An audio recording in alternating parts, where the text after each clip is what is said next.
AIMIM के प्रदेश अध्यक्ष अख्तरुल इमान ने महागठबंधन के साथ चुनाव लड़ने की इच्छा जताई है। उन्होंने कहा कि हम आज अंतिम बार महागठबंधन के तीनों घटक दलों को पत्र भेज रहे हैं। यदि सहमति नहीं मिलती है तो एआईएमआईएम अपनी अलग रणनीति पर आगे बढ़ेगी। प्रशांत किशोर के साथ गठबंधन की संभावनाओं पर कहा कि उनकी पार्टी नहीं है, अभी बहुत कुछ स्पष्ट नहीं। यदि एआईएमआईएम का कोई गठबंधन नहीं मिलता तो पार्टी 2020 की तर्ज पर तीसरे फ्रंट के साथ चुनावी मैदान में उतर सकती है। बिहार विधानसभा चुनाव की तारीखें जैसे जैसे नज़दीक आएंगी वैसे वैसे सभी राजनीतिक दलों की एक्टिविटी बढ़ती जा रही है और इस बार बिहार विधानसभा चुनाव में एआईएमआईएम जो बिहार में इस बार भी चुनाव लड़ रही है वह अहम फैक्टर साबित होगी अगर वह किसी गठबंधन के साथ जाती है। अगर नहीं भी जाती है, थर्ड फ्रंट के रूप में 2020 वाले सीन में अगर फिर से एआईएम उतर जाती है तो कईयों का समीकरण बिगाड़ सकती है। इस वक्त प्रदेश अध्यक्ष अख्तरुल इमान जी हैं। सर, क्या कुछ अभी चल रहा है आप लोग को पार्टी को लेकर, किस गठबंधन के साथ चुनावी की?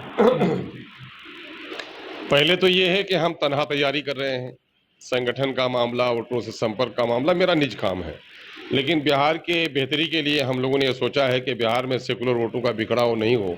उसके लिए हम लोगों ने प्रस्ताव दिया है महागठबंधन के 3 लोगों को, 3 घटक के 3 बड़ी पार्टियों को, राजद को, कांग्रेस को और लेफ्ट के लोगों को। इन लोगों की तरफ से कोई रिप्लाई अभी तक नहीं हो सका है। तो बहरहाल हम लोग अपने तौर पर तैयारी कर रहे हैं। एक बात उनके दफ्तर में हमने रख दी है, उनके टेबल पर रख दी है। उनको अच्छा लगेगा तो करेंगे, नहीं लगेगा तो नहीं करेंगे। उनके न करने से हम उनको से कोई शिकायत भी नहीं करते हैं।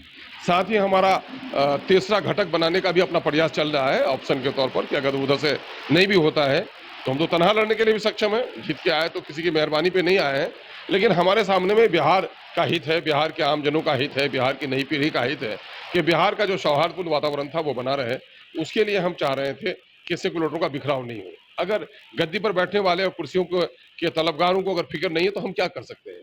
तो बहरहाल अपना प्रयास जारी है हमारा। ठीक है, आपका अपना प्रयास जारी है, लेकिन ये भी आपने कहा कि हम तन्हाई चल रहे हैं, तो आने वाले मुझको मंजिल की तरफ जाना है। संगी मिल गए तो अच्छी बात है। मंजिल का अगर हमको जुनून है तो मंजिल का मुसाफिर किसी के साथ का वो परवाह नहीं करता। मिल जाए तो अच्छी बात है, न मिले तो अकेला भी चलूंगा, उसमें अकेला भी चलेंगे। लेकिन 2020 में आपने जो है थर्ड फ्रंट आप लोगों ने बनाया था तो उसका असर दिखा भी था। कईयों की जो है कहा जाए कि वहां तक कुर्सी तक पहुंचते पहुंचते वो लोग आप ही के कारण पीछे रह गए। मेरे कारण नहीं रहेंगे, अपने कारण रहे होंगे। उस बार भी हम लोगों ने कहा था कि गठबंधन कर लो भाई, तो ये उनका कारण हुआ भाई, ये मेरा कारण कैसे हुआ। गठबंधन करने के लिए अगर वो तैयार नहीं है तो उनका ना मामला है। आज भी हम लोग एक मौका दे रहे हैं, अगर नहीं करेंगे तो कोई बात नहीं है, फिर हम उसी रास्ते पे चलेंगे। उसी रास्ते पे चलेंगे। आज शायद आखिरी बार आप पत्राचार के माध्यम से हाँ, ये निर्णय लिया है अभी पार्टी में हम लोगों ने कि हम लोग लिखित तौर पर दे देते हैं, ताकि इनके कुछ लोगों को पता नहीं है। इनके एमएलए और एमपी के जरिए से हम लोगों ने संदेशा दिया भेजा है।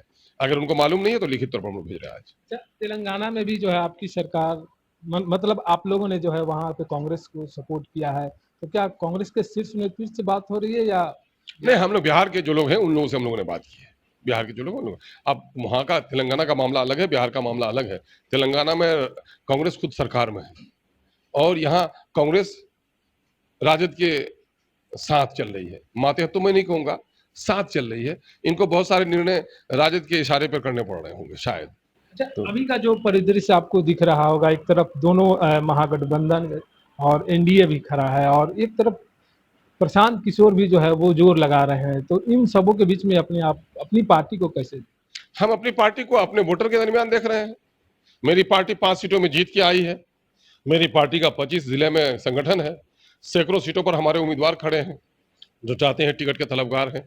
तो हम और बिहार के मुद्दों पर जो लड़ाई हमारी पार्टी ने लड़ी है, तो हम समझते हैं कि बिहार के आम जनों के दिलों में हम लोगों ने जगह बनाई है, तो हम लोग इस पर उम्मीदवार हैं। अब वो लोग हैं, प्रशांत किशोर जी मैनेजमेंट के आदमी हैं, उनके यहाँ तो मैनेजमेंट की एक नेटवर्किंग है उनके यहाँ, उसका मुकाबला तो हम लोग नहीं कर सकते। क्या उनके साथ होकर इस मैनेजमेंट को आगे बढ़ा सकते? ये उनसे पूछिए, ये उनसे पूछिए, ये उनसे पूछिए। अभी आपकी तो इच्छा होगी अगर अरे मैं जीत के आया हूं ना, अभी वो नया काम शुरू किए हैं। अच्छा, उनसे पहले मालूम कर लीजिए।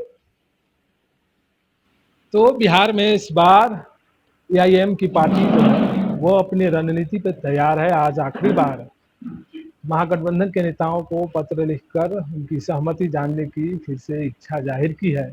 अगर वो कोई जवाब उधर से नहीं आता है तो एक थर्ड फ्रंट का बनना इस बिहार विधानसभा चुनाव में निश्चित दिख रहा है। जनता टीवी के लिए पटना से मणि भूषण।